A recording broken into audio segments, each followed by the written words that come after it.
Addendum 17, which is education. We're going to have a presentation, a joint presentation this morning from various experts on education from the Church in Wales and the Church of England.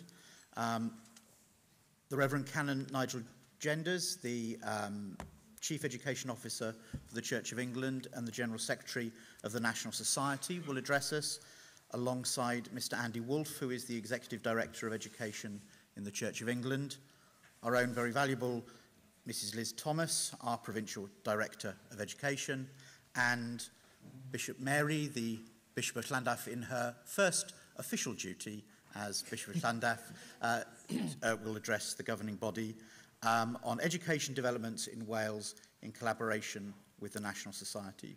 So, Bishop Mary, I understand you're going to lead.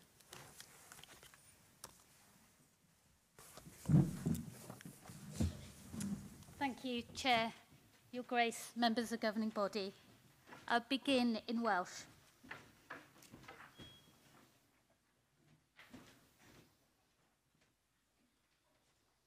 Dyma gyfle i'ch diweddaru ar y datblygiadau cyfoes sydd wedi bod yn digwydd o fewn addysg yn yr Eglwys yng Nghymru dros y flwyddyn diwethaf, ac yn arbennig y bartneriaeth ddwys rhwng addysg yr Eglwys yng Nghymru a swyddfa addysg yr Eglwys Loegr drwy waith y Cymdeithas Genedlaethol. Bydd y parch ganon Nigel Genders, Prif Swyddog Addysg Eglwys Loegr ac ysgrennydd cyffredinol Gymdeithas Genedlaethol yn egluro llawnach am diben gwaith a llywodraethu'r ymddiriadaeth sy'n bodoli bydd ysgolion Cymru a Loegr. Fy mod i fel esgob gyda'r portffolio addysg a Simon Lloyd fel prif weithredwr yn ymddiriedolwyr tra'r bodd ein cyfarwr taleithiol Liz Thomas yn swyddog i'r Gymdeithas Genedlaethol.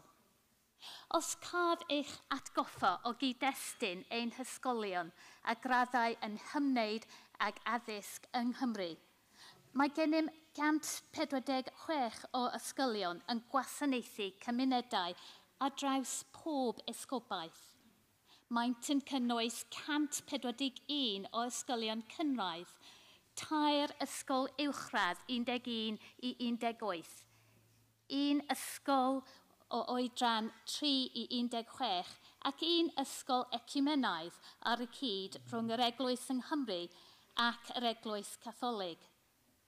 O'r rhain, mae 30 yn darparu addysg drwy gyfrwng y Gymraeg. At ei gilydd, mae dros 26,000 o blant a pobl ifanc yn cael eu meithrin a'i haddysgu yn ysgolion yr Eglwys yng Nghymru a hyn o bryd. Felly mae'n bwysig ei bod yn defnyddio pob adnodd sydd ar gael i ni bydd arweinwyr, staff a dysgwyr yr ysgolion hynny. We are so aware that our statistics for church schools say nothing about the excellent work that is done in so many of our mission and ministry areas with a whole range of educational opportunities across Wales, from ysgolion meithrin to local schools, community schools, colleges and other places of learning. We're really hoping that our deepening relationship with the National Society will enhance all that we currently offer in the work of education, as well as providing new opportunities and possibilities. We're really mindful that all our work is relevant to Wales, the context of Welsh education, the ethos of Church in Wales schools, and most importantly, that resources are available both in Welsh and in English. Our engagement with the National Society also offers the Church in Wales an opportunity to showcase great work that's happening in Welsh education on a wider stage.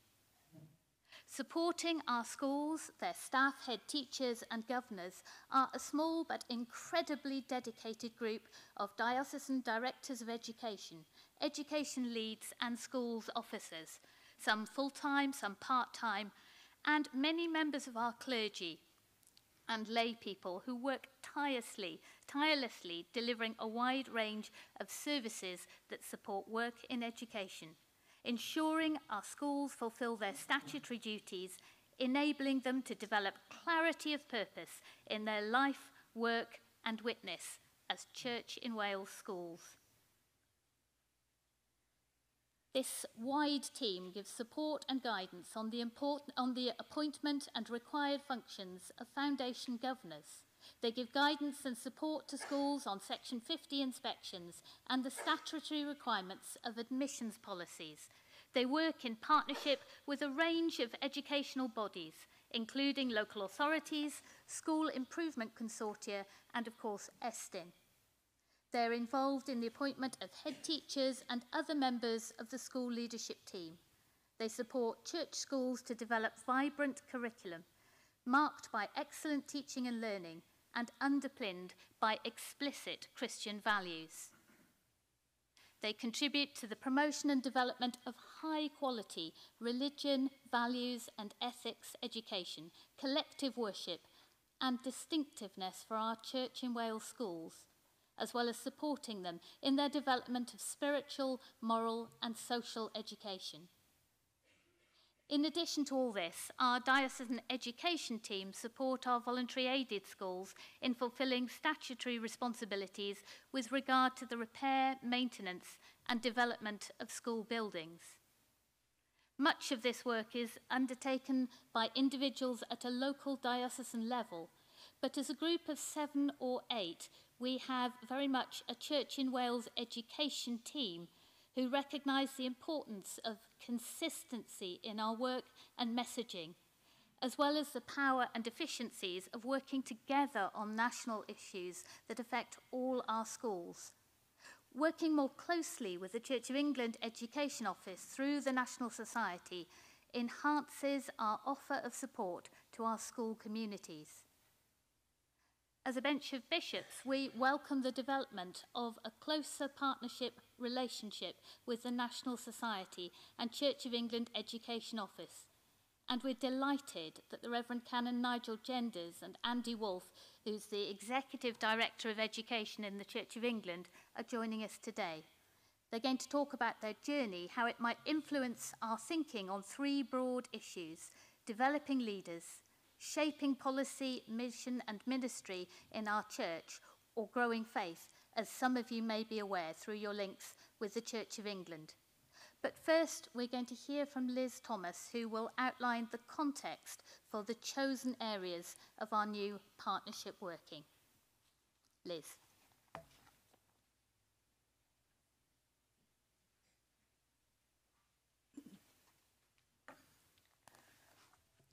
Your Grace, Chair, members of the governing body, Liz Thomas, Director of Education for the Church in Wales.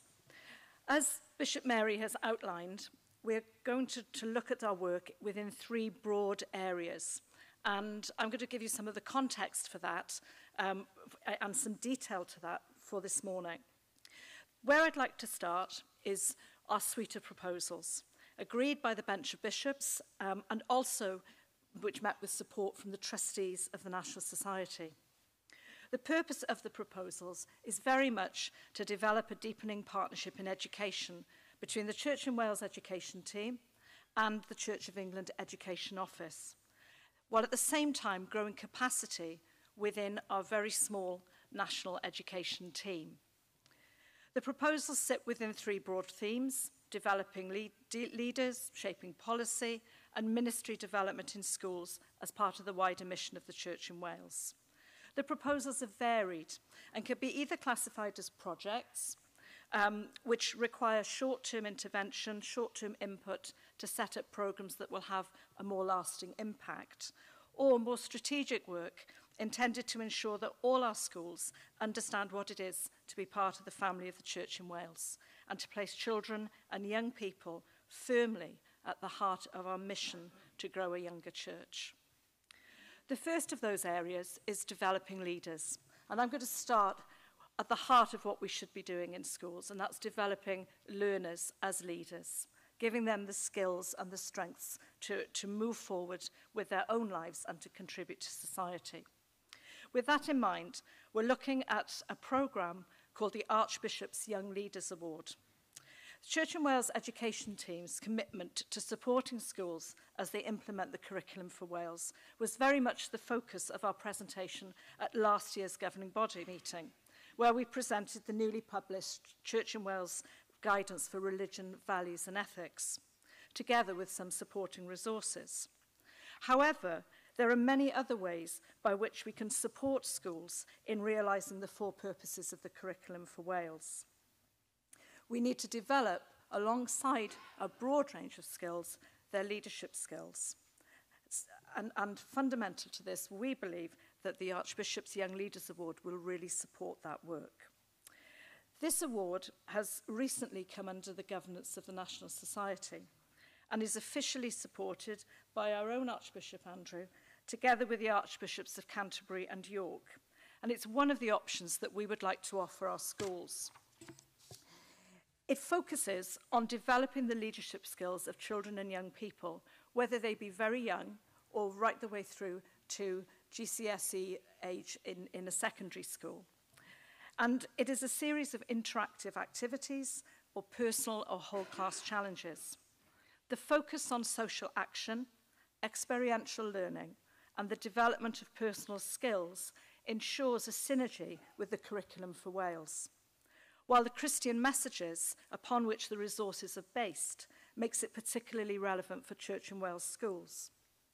However, some work is needed to ensure that it fully aligns with the curriculum for Wales and that the resources reflect our Welsh context.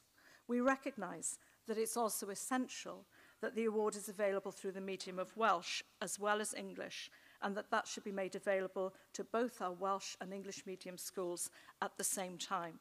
It's very, very important that we keep that as a goal. Secondly, under the leadership banner, is the development of leaders in schools.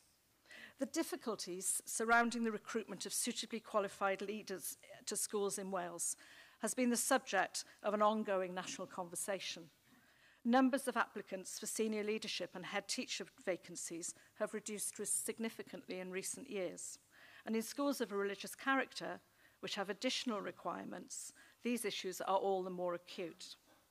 Much has been achieved nationally to enhance the suite of leadership development programmes available to the profession in attempt for leaders to support leaders in applying for senior roles. However, the additional requirements for leaders in schools of a religious character are not included in these programmes. The reasons why numbers applying for senior leadership positions in Church in Wales schools, where they can be significantly lower than those applying for local authority schools, are varied. It may be in part due to a lack of confidence or understanding of what is required to lead a school with a strong Christian ethos, or equally, it may be the result of a lack of the relevant leadership skills, knowledge and experience. It is essential that both these issues are addressed if we are to be sure that the children in our schools are nurtured and have the opportunity to thrive in a school with a strong Christian ethos. The Church in Wales education team, 7 or 8 of us nationally, simply does not have the capacity to develop a suite of programmes or qualifications relevant to the needs of leadership in the context of schools of religious character in Wales. However, such programmes have been developed by the Church of England Foundation for Educational Leadership, and these are endorsed at a national level by the UK government. It would seem sensible, therefore, to work with our colleagues in the Church of England to pilot these programmes here in Wales, so that they can be adapted and more appropriately branded for our Welsh context, especially for them to be delivered through the medium of Welsh. In order for any leadership development programme to receive recognition in Wales and be deemed to be appropriately rigorous, it must be endorsed by the National Academy for Educational Leadership, NAEL. The current leadership of the NAEL have recognised a gap in provision for schools of religious character and have indicated that they would welcome the development of relevant programmes if they support the principles of the curriculum for Wales and its drivers. It's not therefore sufficient to simply transfer across Church of England programmes, and it would be prudent to pilot these programmes in Welsh schools, adapt as necessary, and ensuring parity of opportunity for both English and Welsh-speaking leaders. It's proposed that we pilot the programmes with 45 prospective leaders during 2023, and that this pilot would be, in the first instance, undertaken through the medium of English, because it would be overseen by a member of staff from the Church of England Foundation for Leadership, as well as myself. We're grateful that we have a school here today that is welcoming them to be part of that pilot, so we're hugely grateful for that. The second area that our theme, if you like, for development over the course of the next couple of years is about shaping policy.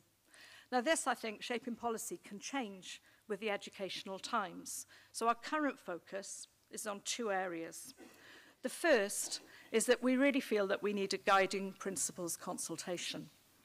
As education moves into a new phase in Wales, it's important that the church, as a church in Wales as a provider of education, develops a clear articulation of the guiding principles that underpin its engagement with its schools and the wider education system.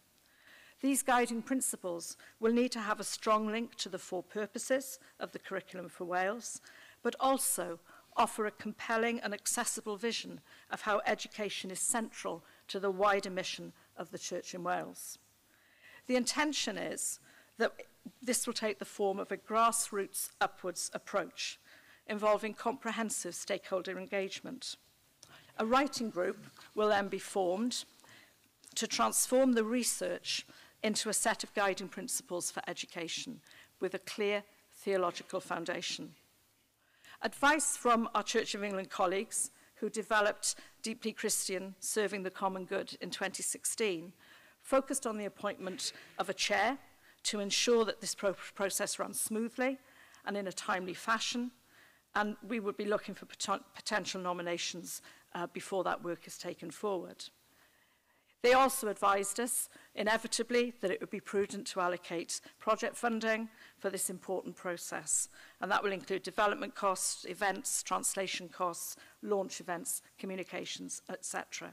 And we're looking for them to guide us along that process as we develop our very own set of guiding principles for our schools and for education.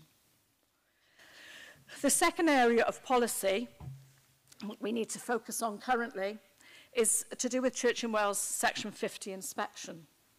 As many of you here may be aware, schools of a religious character are subject to a statutory inspection, which is additional to, yet separate from the Estyn inspection process. Under the terms of the 2005 Education Act, Section 50, the quality of any denominational education given to pupils, so effectively the religious education, as well as the content of the school's collective worship, must be inspected, while the spiritual, moral, social and cultural development of pupils may also be reported.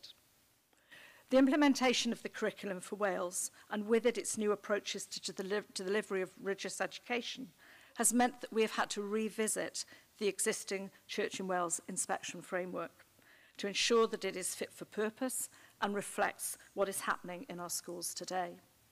The education team have also taken the opportunity to review and update the existing systems and processes relating to Section 50 inspection, especially ensuring that it can be seen as both impartial and robust. Significant discussions have taken place between the DDEs, and as a result, agreement has been reached that there should be a more centralised approach to Section 50 inspection. A development group of school leaders, members of diocesan education teams, and experienced Section 50 inspectors are in the process of rewriting the Section 50 framework so that it aligns with the Curriculum for Wales. And there will be new expectations around the improvement processes for schools. This will be circulated for consultation in the coming months, and it will then be accompanied by supporting resources, professional learning for both practitioners and governors. A robust inspection system is fundamental to the success of Church in Wales schools, and we'll need to coordinate that efficiently. Capacity is therefore needed within the central education team, and the representative body has agreed the appointment of a full-time operational support officer to oversee this Section 50 process. In addition to this, and to secure the completion of all the required documentation for the new inspection approach, to undertake the relevant training and development activities, there will be a need in the short term to increase the capacity of the education team. And that is where we need to call on the expertise of the Church of England inspection stroke quality assurance team, who have recently completed a similar process in updating their Section 50 themselves. And we welcome that support in the short term to really help us develop a robust system with well-trained inspectors. Excuse me. So the third and final section of our joint working, our policy development and our changes and ideas that we want to do moving forward is a significant one for the whole church. And that's the ministry development in schools as part of the wider mission of the Church in Wales. Now in England, that's referred to as growing faith. The importance of growing a younger church was a key theme of last year's governing body meeting.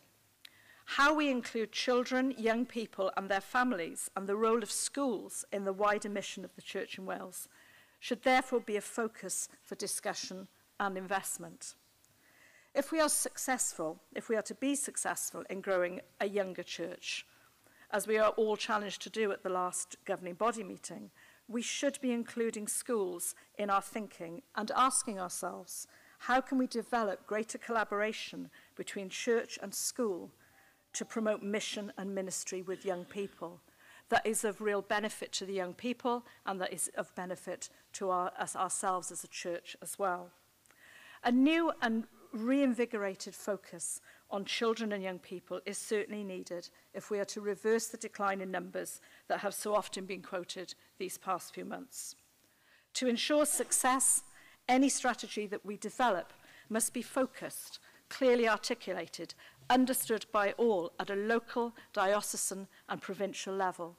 And most importantly, it needs as well to be central to the mission of the Church in Wales. But where to begin? What voice do children and young people currently have in the Church in Wales?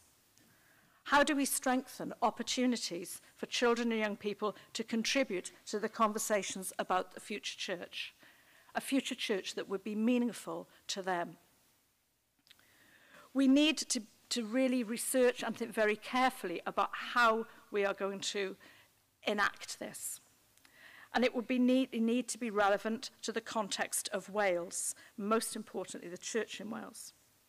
But as a first step, it would be sensible to foster our links with the Church of England's Growing Faith Foundation, which has been operating in this sphere and grappling with similar challenges since 2019. This is a natural link, as the Growing Faith Foundation is part governed by the National Society. Much as it is important to develop practice that reflects the teachings of the Church in Wales and the context of Welsh society, there is much that we can learn from the experiences of the Growing Faith Foundation. The representative body has agreed that there should be a new role to explore and develop proposals for the reimagination of ministry and mission in schools, including family engagement. This will involve strategic engagement with dioceses, schools, and parishes to build confidence in a growing faith concept and develop specific ministry opportunities in a variety of communities across Wales. The new post will sit within the education team of the Bishop's Advisors under the overall leadership of the Director of Mission, and together with myself will work closely with the Diocesan Directors of Education, wider mission teams within the Church in Wales, as well as the head of the Growing Faith Foundation, Lucy Moore, and her team. Firstly, there will be an opportunity to research and reimagine training, as well as to develop programs, networks, and research opportunities for dioceses that will support ministry development in schools. We will then be in a position to take stock, to reflect, and to take the very best of that and to move it forward. There will also, as a further ambitious proposal, be the possibility to investigate the transferability to the Welsh context of the Growing Faith Foundation's plans to plant flourishing churches in school communities.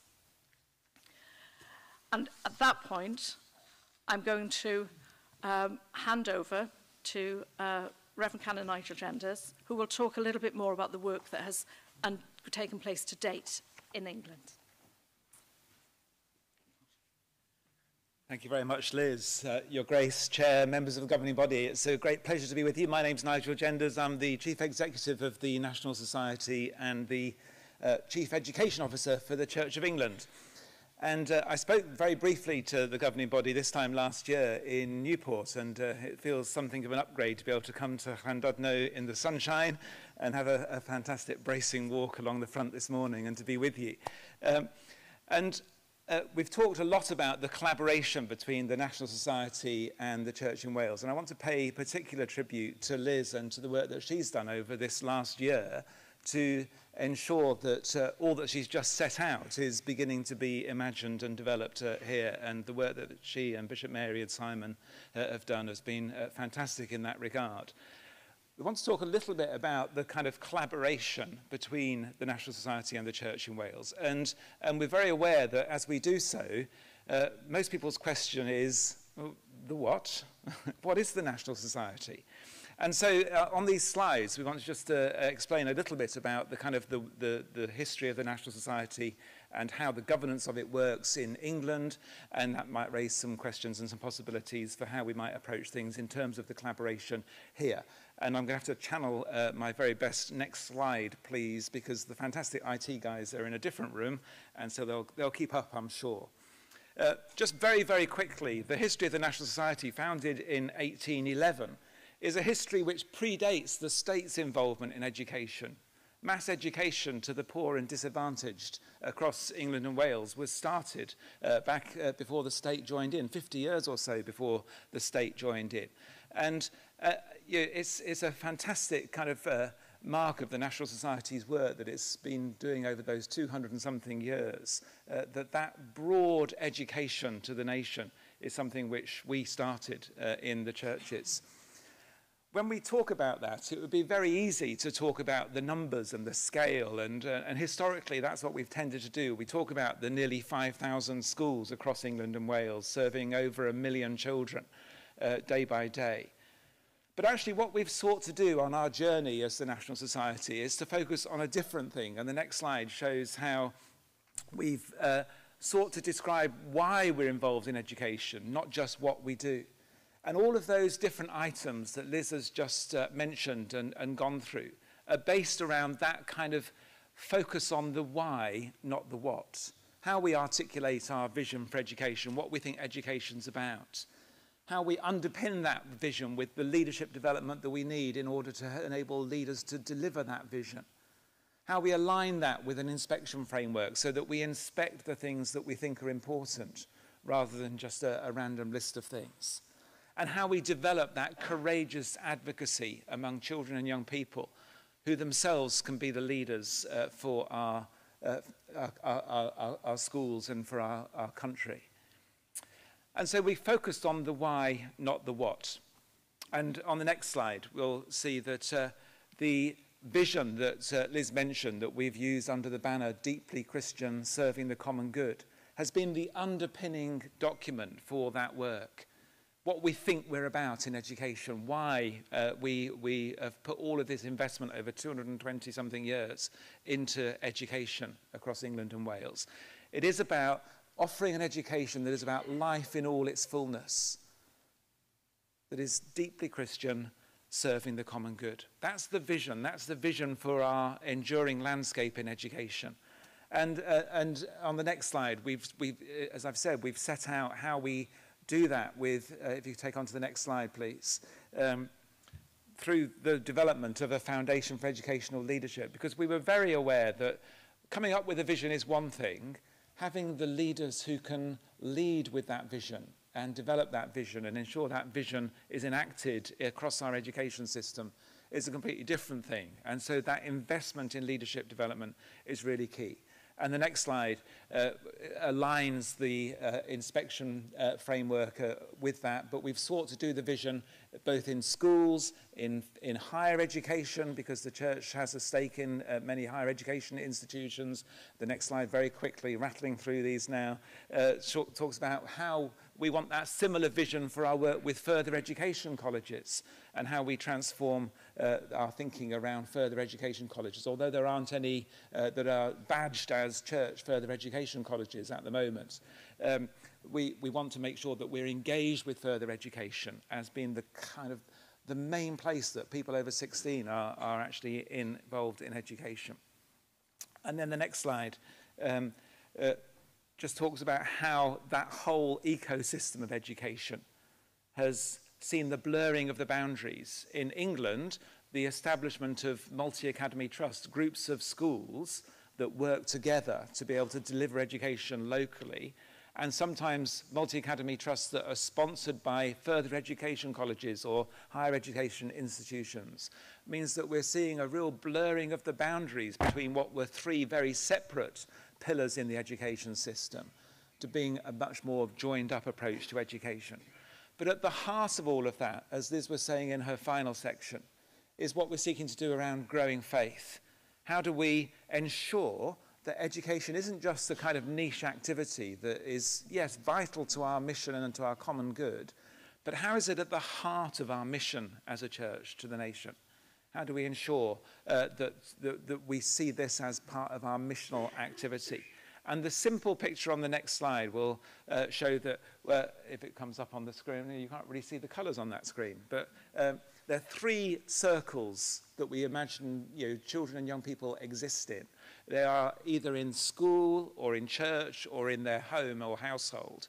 And what Growing Faith is doing is simply saying, how do we connect those three circles? How do we minister in the intersection of those circles so that in the connection between church and school and household, we're able to best serve children and young people in our ministry to them? And that's the kind of the heart at the not a particularly clever concept, and you might say it's completely obvious, but how we emphasize that join up between church and school and household for ministry amongst children and young people is really vital. Very quickly, I'll just move through a couple of slides about governance. So if we go on to the next slide, please. That's the kind of brief history of the National Society in a few bullet points, and you'll see how it's kind of developed in a way which enables us to be able to really drive the vision and the leadership and the development. And the Young Leaders Award that Liz mentioned is the latest kind of string to the bow. Really crucial developments over a journey over the last 9 years or so. And we've managed to do that because the National Society has a fairly strategic and light touch governance approach. Doesn't have to go through all the kind of the burden of General Synod debates every time that the Church of England wants to do something. We can simply get on with running an organisation which is focused on these three key aims. And the next slide will tell you I'm not going to even attempt to go through that slide in the time that we've got. But as one of the national church institutions, the National Society sits in relationship with the General Synod, the House of Bishops, the Archbishops' Council, and that just shows how the relationships work. We're bedded into that governance structure as one of the church's institutions.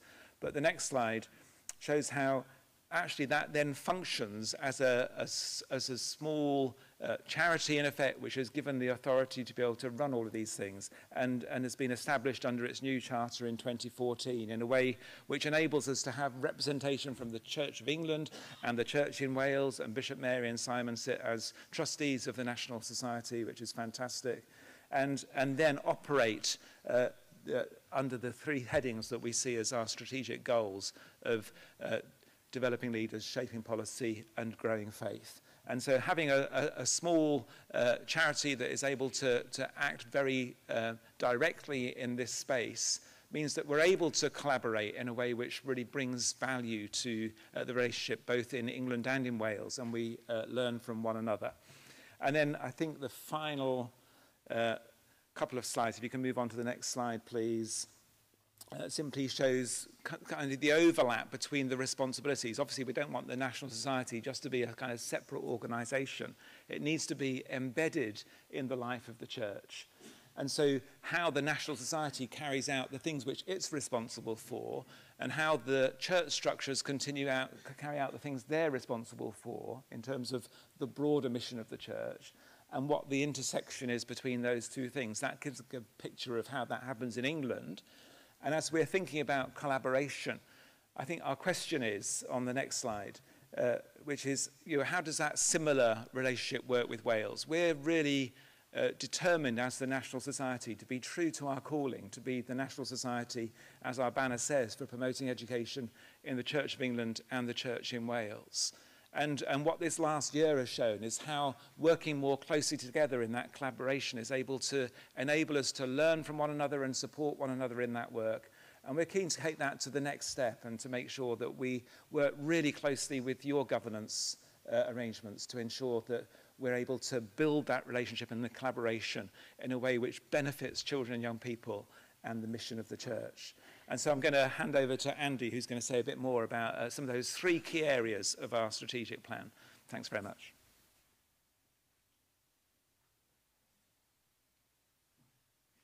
Your Grace, Chair, members of the governing body, thank you so much for such a warm welcome to this event, both this morning in the sunshine and last night over dinner and in the bar.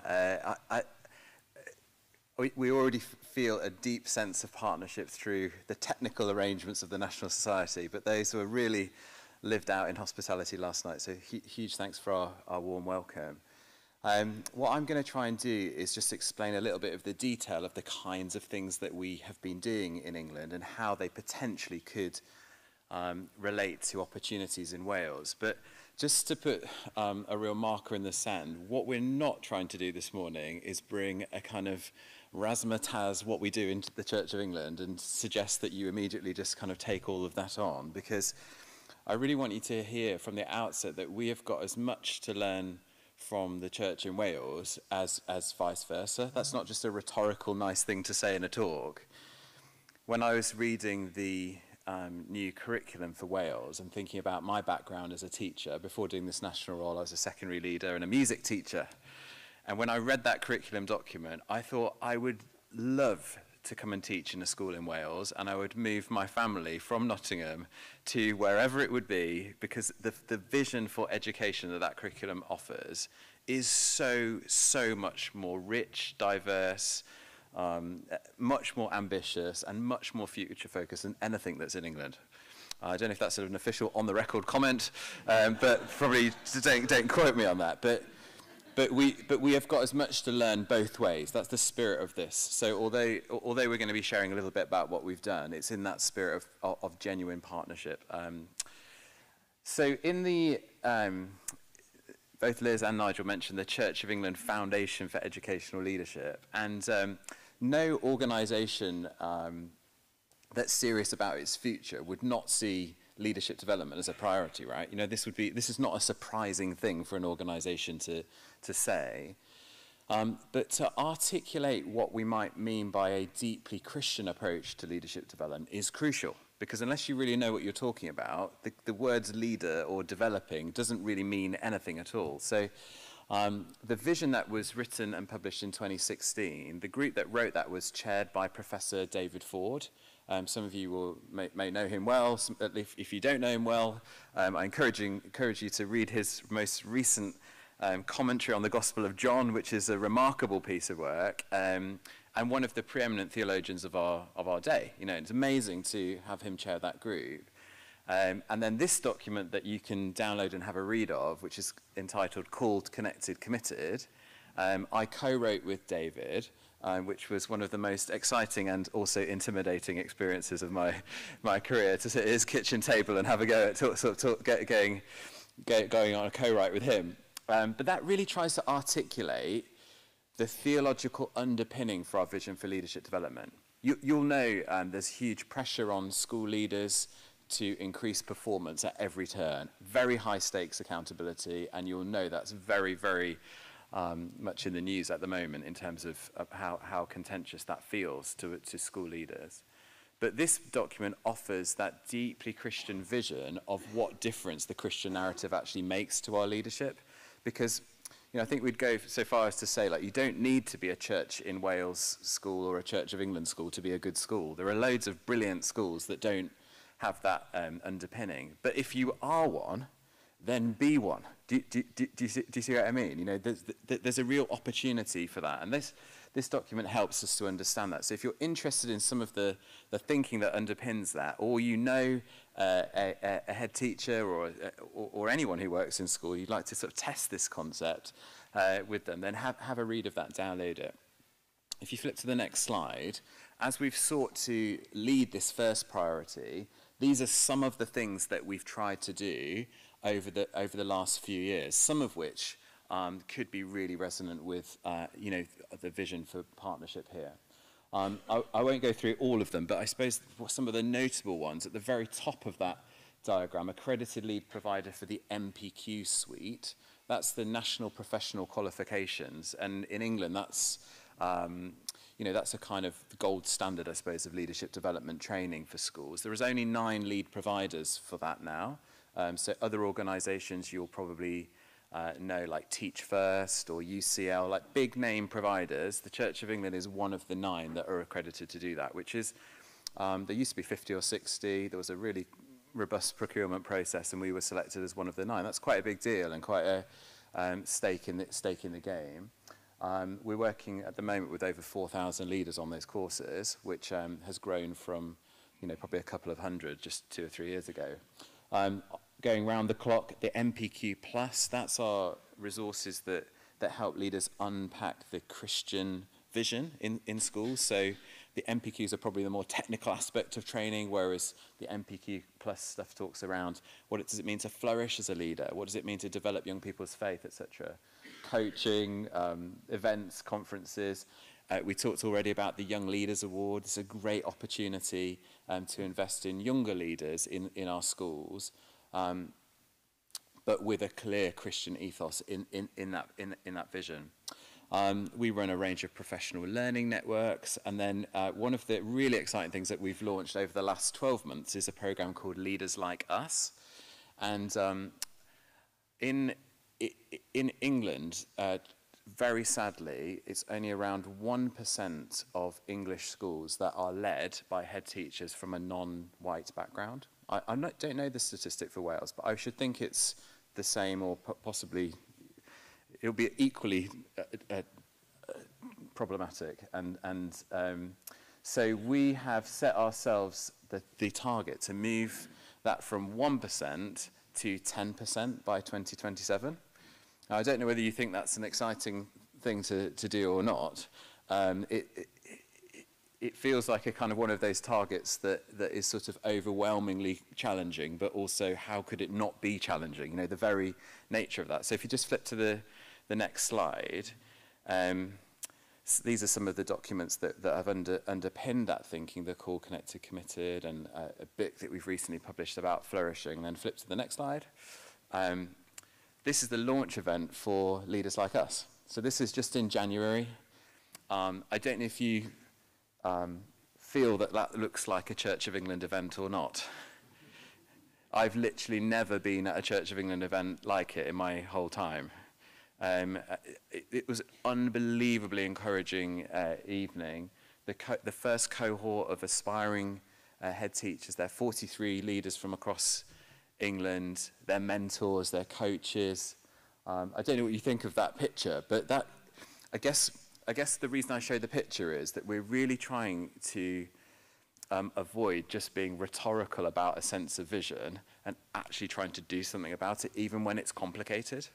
So this is a difficult thing to change, and the Church of England doesn't have exactly a glittering history of inclusion, right? You know, that's not something the organisation is particularly known for. But to begin to be transformational in that space is all part of putting our vision into practice, and it could be the kind of programme that in time could come to Wales too. Go to the next slide. We've talked a little bit about shaping policy and the interface with government. I won't overplay that, but it's just some examples of that. There's a particular piece of work around the net zero targets that the Church of England has set itself, and the implications that that has for schools. Again, rhetorically sounds great. What does that actually mean to put that into practice over the coming years?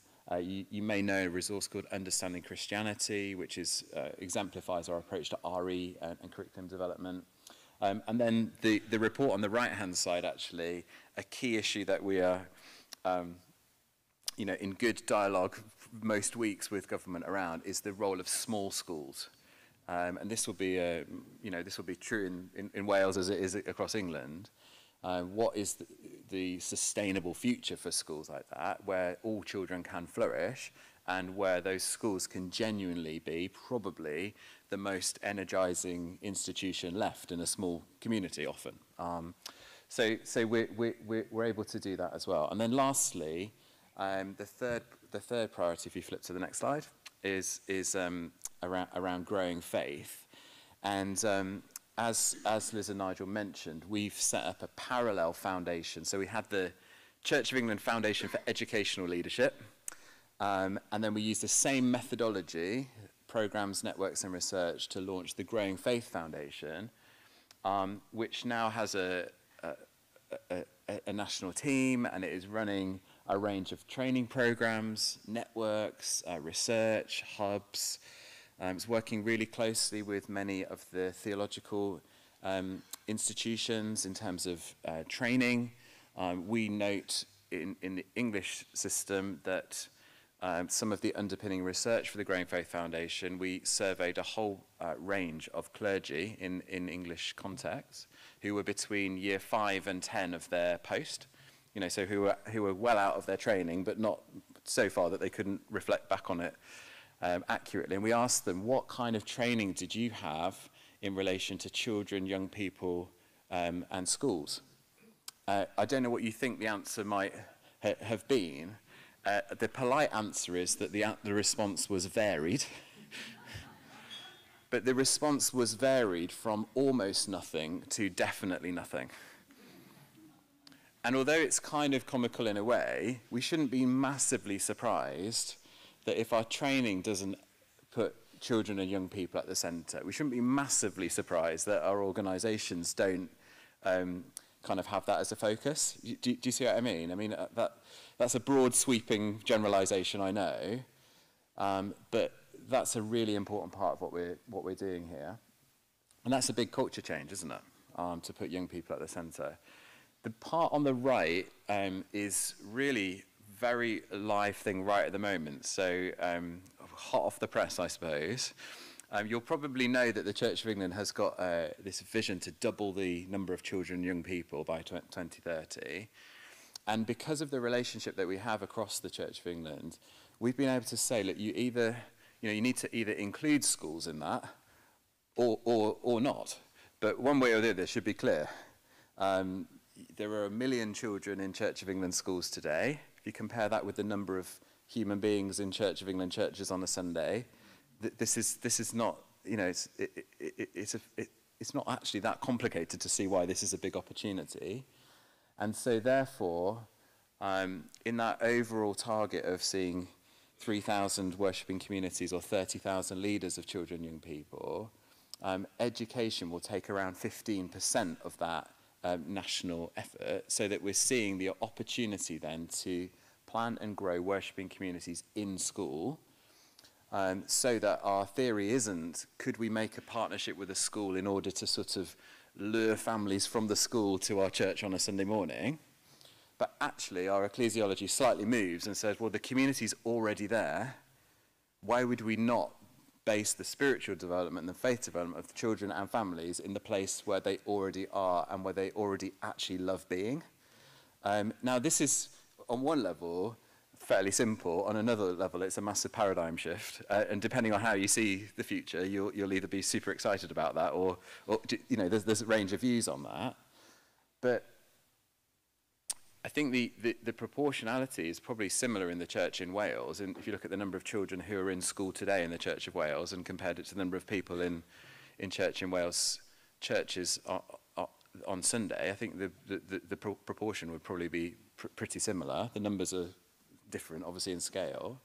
But therefore, what might be the opportunity to do something similar, and what might therefore the opportunity be to do that together? Because wouldn't it be amazing to think the two churches working together to prioritise children and young people in a paradigm shift way, in a way that recognises unless there's a major change, there won't be a major change. And if we keep doing the same thing, we'll get the same thing, you know, that's clear. And because we're going to be pushing ahead with that in the English context, why would we not work together and learn from each other?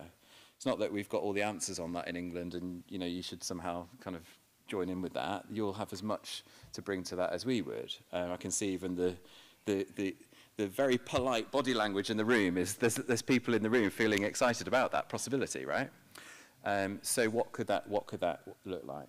So I guess we wanted to just share a little bit about that, those three priorities, and you know, really lay out the vision for the partnership that is now a thing. I mean, it has been a thing really since 1811, so it's not really new news in one way.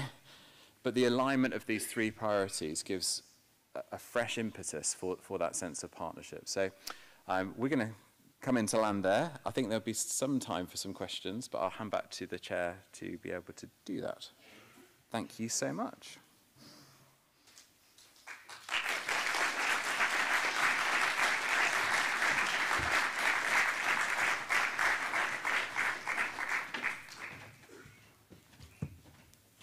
Thank you to all those who have presented this morning. A lot to take in for members of governing body.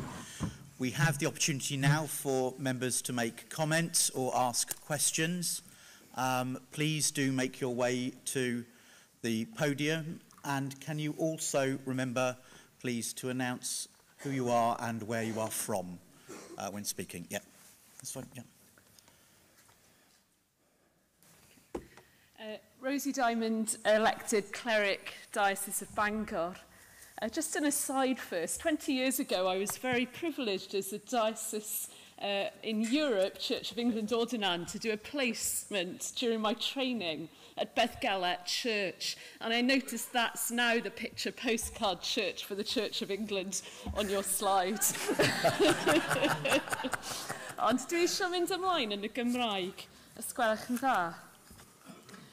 Wel, diolch yn fawr iawn am adroddiad a chyflawniadau diddorol iawn. A mae'n mor galonogol clywed am partneriaeth efo'r Eglwys Lloegr o ran datblygu rhaglen, datblygu parhaus ar gyfer arweinwyr ac arweinwyr y dyfodol yn ein hysgolion eglwys. Dwi'n hynod gefnogol o'r cydweithio, ond dwi eisiau cynnig her hefyd.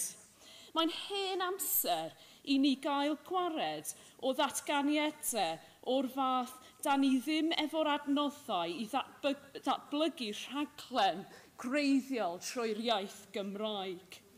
Fel un sy'n gymharol newydd i weinidogaethu yn ardal iaith mwyafrif Cymraeg, dwi yn rhyfeddu at gyfwyth o greadigrwydd a phrofiad ymhlith athrawon a'r cymuned addysg yn ein hardal ni. Gai ofyn i ni felly, gwerthfawrogi'r partneriaeth newydd efo'r Eglwys Lloegr, ond hefyd cael ymrwymiad o'r Eglwys yng Nghymru i buddsoddi mewn swyddi newydd, mwyn i ni datblygu cynlluniau creadigol iawn o'r dechrau un trwy'r gyfrwng y Gymraeg, dim jyst addasu rhaglenni da o'r Saesneg unwaith eto.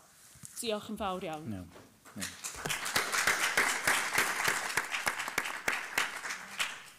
Andrew Lightbound, elected cleric, Monmouth Diocese. Thank you very much. That was wonderful to listen to and lovely to see some former Church of England colleagues in Wales. But Newport is as good as here, just remember that. One of the things we've been thinking about, and it's one of these things that keeps getting thinked about and talked about and never quite happening in Newport Cathedral, is something that I was intrigued on your slide, which is about the household and producing simple household liturgies that families, and especially perhaps newer families coming to church for the first time, can use in the home with some maybe simple scripture, a grace for mealtime, a nighttime prayer for children, or something like that. And that's something that I would love to see a massive investment in, the ability to grow faith in the household. And I'm wondering if that's something we could pick up through our liturgical work in Wales and offer back to England or work in partnership with England on. And it's something I would definitely want to use and promote in kind of my mission and my ministry, because the alternative at the moment is Write Our Own, which we're really pleased to do, but in a sort of busy context, it kind of never quite seems to get there, but it's something we're deeply, deeply committed to. I think as you put those three spheres up, is there the online sphere as well, where faith could be developed in learning communities online amongst children? So that's a question and a request, if you like. And I was intrigued in the leadership comments, but I wonder if we've stepped a little bit ahead in going straight to leadership. And my question always when I was a governor of church schools is, why will this be the employer of destination for anybody? Why would somebody want to come and work here rather than any other school? I'm thinking of the staff. Why would they want to do that? How do we get bright young graduates who aren't necessarily thinking about leadership at that stage and becoming heads or heads of departments, but how do we get the bright young things to want to work in a church school rather than another school before we worry about developing them even as leaders? How do we become the employer of destination? Seems to me to be a more primary question than how do we develop people who've already arrived. Does that make some form of sense? Because I don't really understand at the moment, and I've asked for a long time in church schools where I've worked and been governors, why would a member of staff come and work here rather than, as you said, the excellent school that is already kind and compassionate and believes in children and so on down the road? What's the distinctive bit that says this is the place I want to come and work? James. James Henley, elected Monmouth, Your Grace, Chair, members of governing body. I'm very proud to lead a ministry area which has 4 Church in Wales primaries as well as a fantastic Church in Wales high school situated within it, which has committed to place our schools at the very heart of our common life as a ministry area as well. And so it was wonderful to hear your presentation and this commitment to long-term partnership, collaborative working, which I really pray bears fruit across our nation of Wales. However, I have to admit that I was disappointed, actually, to be honest, more than that, dismayed, not to see reflected in your presentation and in your approach some of the really critical, really huge challenges that I feel as a school governor and as a ministry area our schools are facing at the moment, responding to a cost of living crisis and the very real impact of worsening child poverty across Wales, responding to a mental health crisis with staff and teachers admirably, but not without the proper resourcing, trying to fill in the gaps that are left by dangerously underfunded public services, let's be honest. And then also, at the same time, having to respond to the huge disparity in learning which has resulted due to the COVID-19 crisis, and an issue which has had a disproportionate impact on children who are the poorest. And I'm in awe, really, of our staff, teachers, school leaders, who are responding to those very real challenges, crises in the life of our communities, our society, and our school communities. Yesterday, in his presidential address, Your Grace spoke about the importance of credibility for our mission as the church. Surely, in terms of our approach to education, being credible means that we have to hear and see the challenges that our school leaders are facing, and to respond to those not just with lip service, but with urgency, to resource and to come alongside and to support what are significant challenges that each of our schools, I believe, are facing.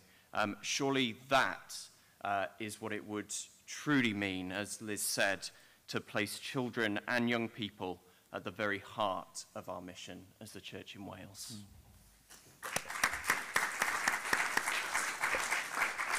Canon Hill. Byddaf yn siarad yn y Gymraeg. Matthew Hill, Ysgolbaeth Tuddewi, cleric sydd wedi cael ei etholi. Rydw i'n diolchgar iawn am yr yswriant dyn ni wedi derbyn i gymryd addysg Cydsain Cymru a Chymraeg yn ddifrifol, ond ar ôl beth mae Rosie wedi dweud, dwi'n credu mae eisiau yswriant fwy gardan am amrwymiad i addysg cyfrwng Cymraeg a Cydsain Cymru.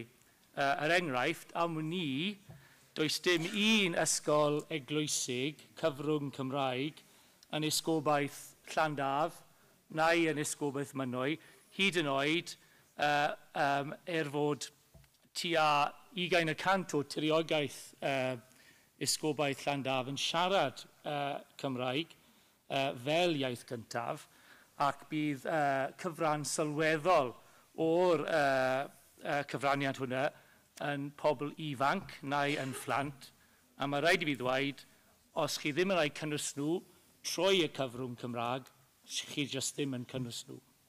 Diolch yn iawn. Diolch. Ian?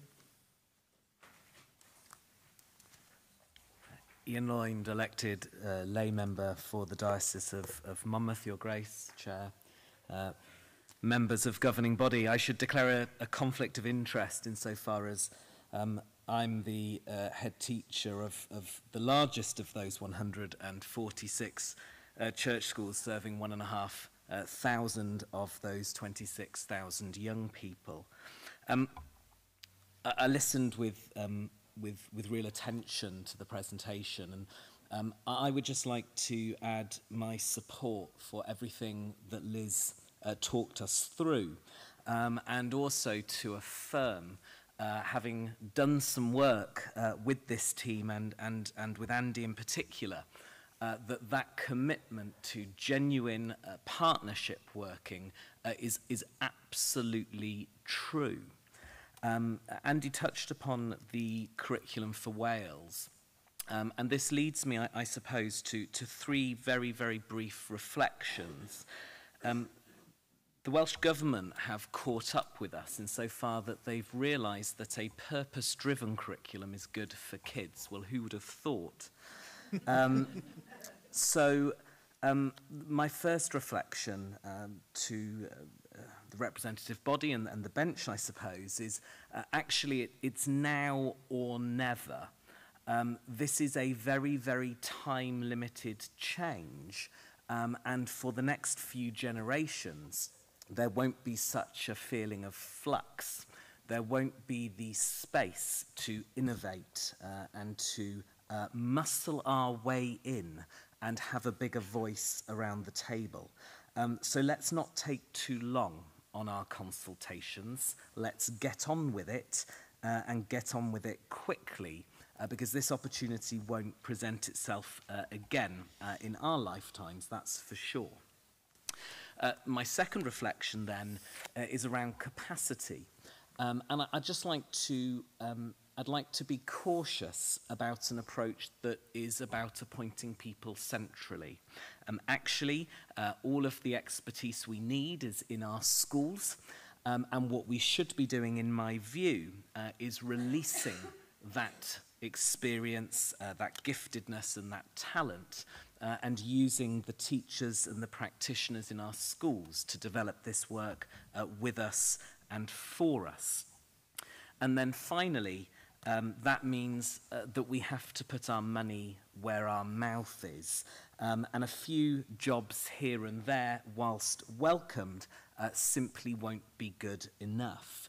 If education is to be central to the mission of the Church in Wales, then it should be something we're spending lots, perhaps even most, of our money on. So now or never, capacity from within and putting the money that's needed into it to bring about momentum, to get over inertia, and then to allow this to flourish over time.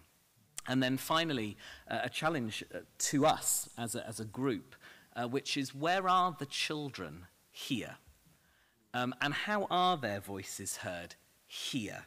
And how are they making decisions about the way in which we run this church in Wales? I think of that phrase, where I am, there will my servant be also. And James, I think, picked up on a good point, which is, young people at the moment are concerned with their emotional and mental health.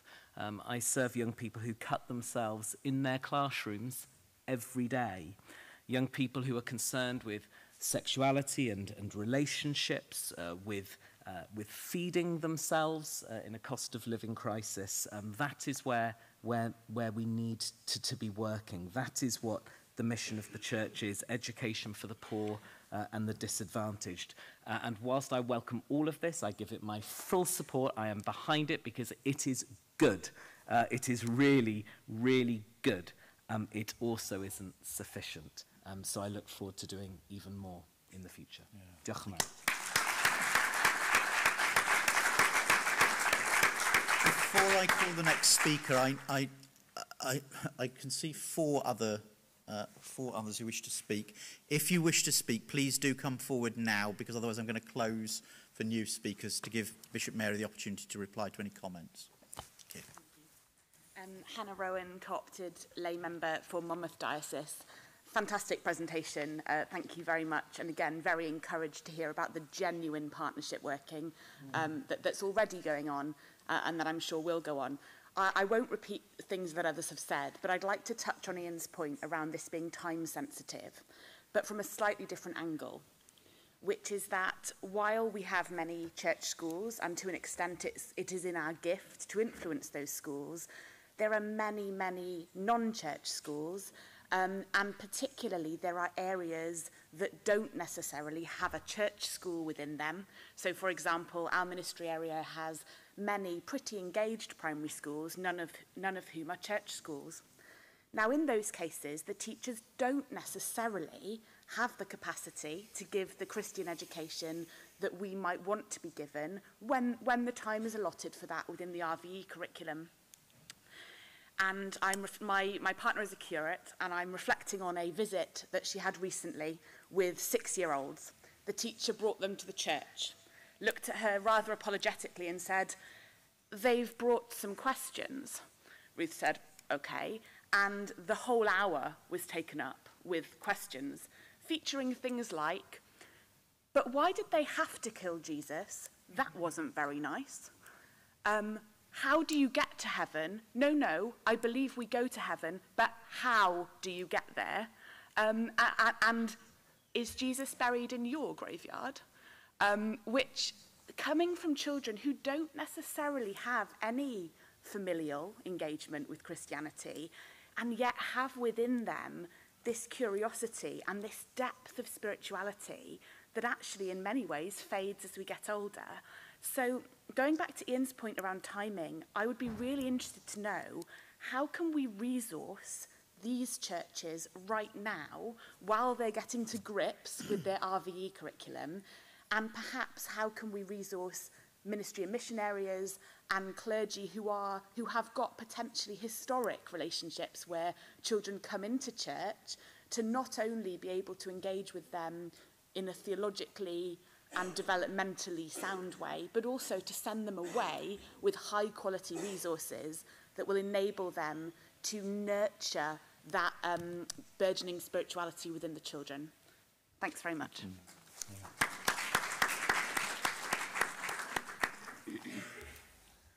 Kate O'Sullivan, elected clergy, Monmouth Diocese. I can't quite remember who I am.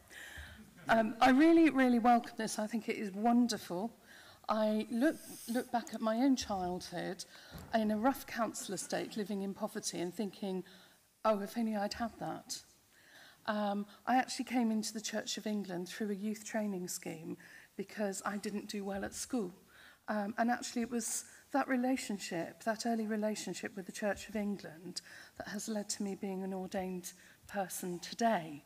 And I suppose what I would say is that I think it is so important that, because these sorts of programmes can attract and do attract the nice middle-class children who are doing okay. You know, my daughter took part in a diocesan leadership scheme, and of course she did because she was a daughter of a vicar. There weren't any kids from council estates on that course, I can tell you that. My point is, though, that we, as with the head teachers, that wonderful photograph, inclusion only happens when you really are very deliberate and you deliberately seek out the least, sometimes the least likely, you know, the children who are troublesome and annoying and irritating. You know, if we think about Matthew the tax collector, he wasn't a nice guy. He was a problem kid, really, and yet Jesus sought him out. And we know what happened there. So I think it is absolutely important in order for this programme to really, really get to the heart of the children, all the children we want to reach. You have to be really deliberate, because if we don't, it will still always be, we will have a middle-class church. Thank you. Professor Hughes.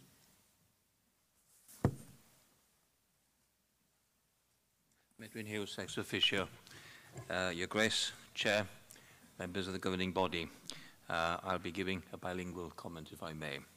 Can I fully support and welcome what we've heard today of the excellent potential of the engagement between the Church in Wales and the National Society. I should declare duality of interest, perhaps, because for the next 100 days, 10 hours and 5 seconds, I'm still responsible for the Anglican University here in Wales. But I am minded that 24 years ago, when I was appointed, one of your predecessors, John Hall, who became Dean of Westminster, when he used to visit our university, he made one sentence which is very appropriate for this conversation today. And he'd always focus upon, Medwyn, we're building upon one common language of faith, but we're doing that through two distinctive cultures. And that is very important as we celebrate what it is to be a church in Wales and to be built upon the heritage of the Church in Wales. We shouldn't either forget, of course, in 1811, one of those key Anglican Welsh individuals that supported the development of this society was Thomas Charles. And he knew something about the links between the Bible, literacy, and giving people the opportunity. Now, people have said already in their deliberations, now is the time. And we should not underestimate that now is the time. We are 3 years from a new government. Parties are already developing their manifestos. We have gone through the last 20 years the most significant radical changes of policy formation of education in Wales. And as we now reflect upon a new tertiary education, you refer to further and higher education, we've got a new curriculum education, we should be very careful of what we hear from Scotland and the implications that will come through Weston on refining professional development. At the heart of this must be the voice of the Church in Wales working in partnership. You asked a specific question. The last question you asked was, how do we build on this relationship between our churches? May I humbly suggest that there are 3 areas that we should focus upon. The first is building the professional capacity, reflecting on what the National Society is doing, but then focusing upon co-production and making sure that Welsh element, that bilingual element, and defining what it is to develop the Church in Wales methodology and curriculum for professional development, because it is different, and we build upon that together. Mae sicrhau fod cyfleoedd dwyieithog ar gyfer yr eglwys yng Nghymru yn hollol allweddol. A'r ffordd i wneud hynny ydy buddsoddi yn y canol, ond mae'r pwynt sydd wedi cael ei wneud, sicrhau fod yna arian ar gael i rhyddhau athrawon, hefyd o ysgolion yr eglwys, i weithio gyda'i gilydd. I am always minded, Your Grace, that you offer one key statistic in several of your speeches, that 13% of all the children, primary children in Wales, are taught within a Church in Wales schools. Now, when you consider the importance of that and of the conversation we've heard today, it really is important that now is the time to build, to invest, to develop investment and develop the capacity of our teachers, of our governors, so they too can play their role in servicing the common good. We are here to do one thing in the context of education, transform education and transform lives. And I would certainly be suggesting, in the context of priorities of the Church in Wales, that this is an area we need to invest, to work in partnership and focus upon the common good and develop that together. Diolch.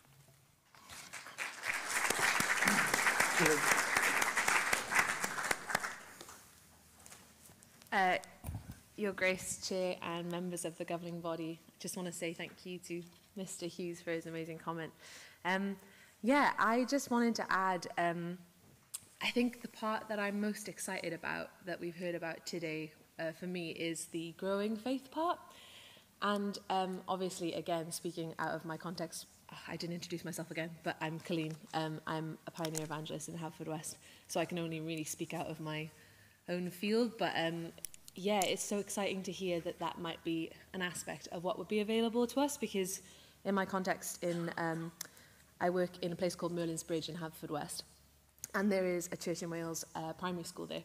And it's on an estate, in the middle of an estate that is largely very impoverished in lots of different ways. There's lots of urban poverty. The kids in our school come from all kinds of backgrounds, like the most extreme that you can imagine, and like their families and them, they would never darken the doors of a church just because they don't have, I don't know, they don't have a background in that, and potentially they don't feel like, I don't know, there could be 100 different reasons, but they just would not feel comfortable doing that at the moment. But they trust the school, and they trust the headmistress of the school, who is obviously a priest, and literally there is such a trust there that they would go to anything that was put on in their school. And that's what is happening right now, is there's like kind of like a messy church type thing being cultivated within the school there. And so I just think that you guys are right in what you've said, and there is such an opportunity if we want to see a younger church, actually, that our schools and our young people is where that is at. And so I'm just really excited that there could be an opportunity for growing faith in that way and pioneering something new potentially in our schools, and how that could just transform our churches. I think it's a massive open door. And so, yeah, just wanted to say thank you for that. Bishop Mary.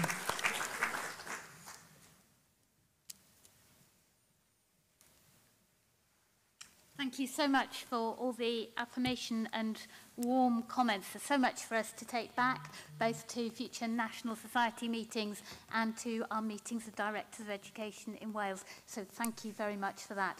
In a moment, I'll ask if Nigel or if Andy or Liz want to respond to any of the other comments raised. Just to say to Rosie and to Matthew, thank you so much for your encouragement and challenge to keep emphasising the importance of producing and distributing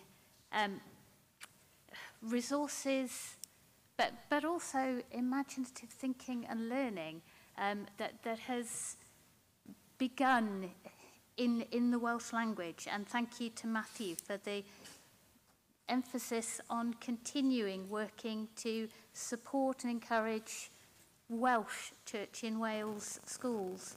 The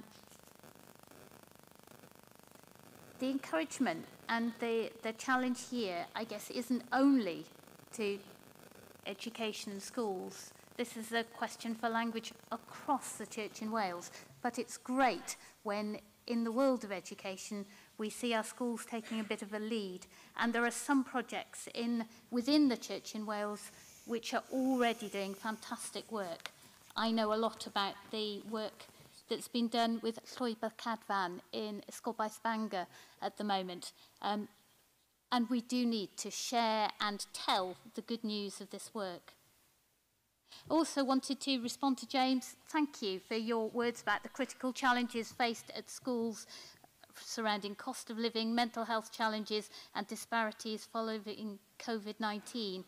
Of course, our schools are very much at the sharp end of this. And I would add to it, of course, the environmental crisis and the anxiety associated with this. And because our schools are sometimes offering a lead in their response to this, I see this as even more of an importance and stress on the value of our partnership engagement with our schools. This is a place where church has stuff to offer as well as a great deal to learn.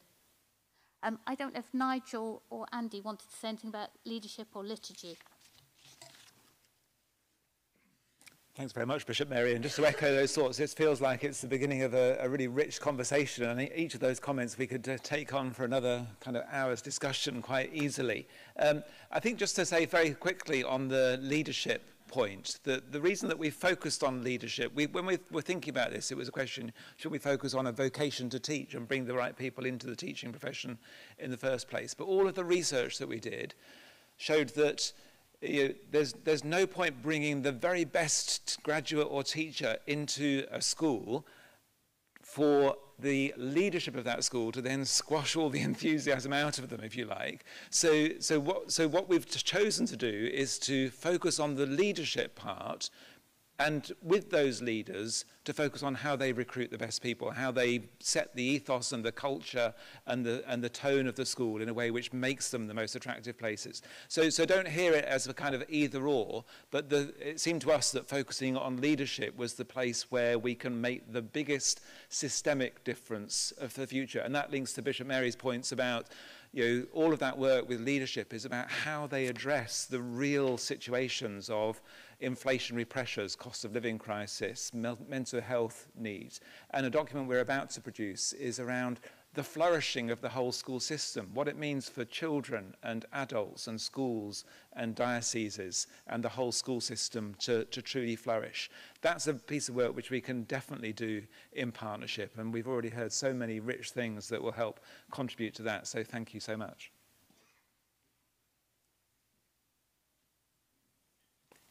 I think we're content to leave it at that, but please be in contact with us if there are any specific questions. Always happy to talk about education. It's a privilege to be involved with it. Thank you for your attention.